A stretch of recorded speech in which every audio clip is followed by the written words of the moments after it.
La labor del cuentacuentos sobre el cuento elegido.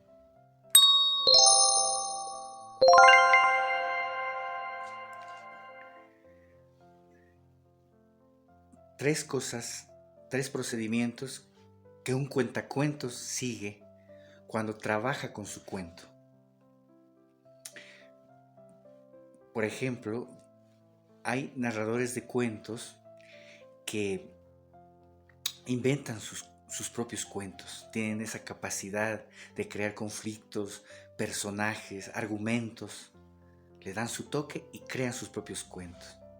Y hay otros narradores que toman de la tradición oral cuentos para trabajarlos, para recrearlos, o de la literatura, tanta hermosa literatura que hay, agarran esos cuentos y lo llevan al lenguaje oral, ¿no? Para contarlo a un público de niños, adultos o jóvenes. Ahora, por ejemplo, el jugador de fútbol, ¿qué hace con el balón? En la cancha, pues crea jugadas mágicas, goles, momentos fantásticos. ¿Qué hace un, eh, un pintor? Bueno, el pintor también agarra la pintura y en un lienzo o en un espacio donde él crea conveniente, mezcla su pintura por aquí, por allá y crea maravillas con su pintura.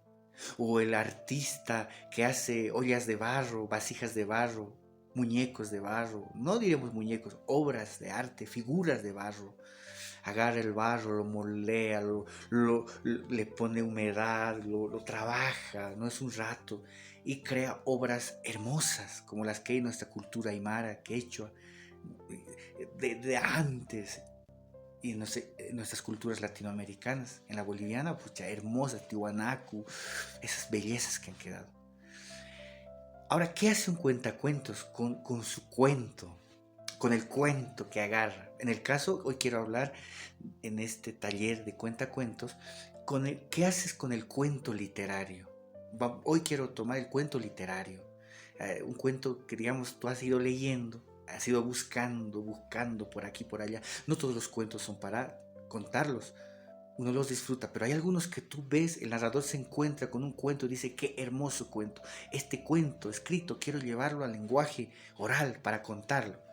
Bueno, hay un proceso que en otra estaremos hablando de ese proceso, pero del lenguaje escrito, el narrador lo trabaja por días y horas y lo va trabajando para llevarlo, lo recrea con R, recrea el cuento, le pone su trabajo creativo.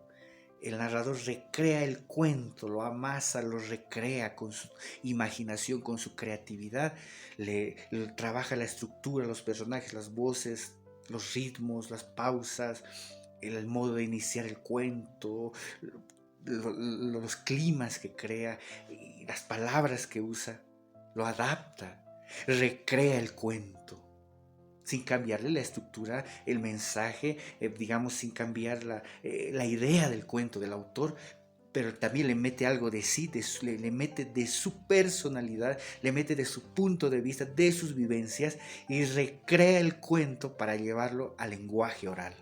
Recrea el cuento, número 1. Número 2, ese cuento se perdería.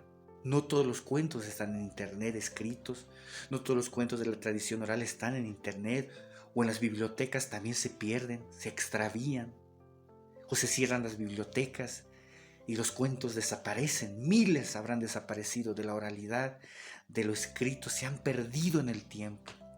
Pero el narrador, ¿qué hace? La narradora agarra ese cuento y lo preserva, ya le ha dado vida, luego lo preserva, lo mantiene contra el olvido, lo mantiene en la memoria de él y en la memoria colectiva, lo preserva, lo mantiene a través de los tiempos, como hicieron narradores y narradoras en la historia de la humanidad. Como hace el libro que preserva un cuento y lo preserva para siempre. Podríamos decir que los narradores son libros andantes que preservan una historia. Hermosas historias se hubieran perdido si no fueran por narradores que de oral y en oral se preservaron. Bueno, ese cuento escrito, en este caso, lo preserva para ahora y para los tiempos. Lo preserva, lo mantiene con vida, en la voz, en el corazón, en la mente, en el cuerpo del narrador. Se preserva ese cuento. Y número 3, lo divulga. ¿A través de qué? Bueno, en su contacto directo con un niño, con un adulto, con la gente, en ese convivio entre el narrador y las personas que lo escuchan y que participan del cuento. Lo divulga en ese contacto. Le da vida nuevamente cada vez que se pone a contar. Pero lo divulga también a través ahora de los medios digitales. En esta biblioteca gigante de Alejandría, que es el Internet, lo divulga el narrador. Ese cuento se preserva en las memorias, en YouTube, en TikTok, en Facebook, en Instagram. Se preservan y se divulga al mundo. Es una ventana al mundo. Eso es el trabajo que el narrador hace con un cuento. En este caso, el cuento escrito trasladado al lenguaje oral, a la oralidad. Entonces, hoy quería hablar de eso. RPD, recreación de un cuento escrito a la oralidad, preservación del cuento y divulgación. Porque ya sabemos que el cuento inspira, cura, enseña, acompaña, abraza. El cuento tiene eso y muchos más poderes, cualidades, capacidades, beneficios de los cuentos. Recreación, preservación y divulgación. Ese es el trabajo que hace el narrador de historias con esos cuentos. En este caso, escritos, trasladados al lenguaje oral. Desde un rincón de La Paz, queridos amigos, para ustedes que quieren contar cuentos, van esos procedimientos que son importantes en el oficio y en el arte de contar cuentos. Un abrazo grande desde la ciudad de Lilimani. ¡Kikiriki! Y como el gallo cantó, esta pequeña clase, este cuento se acabó.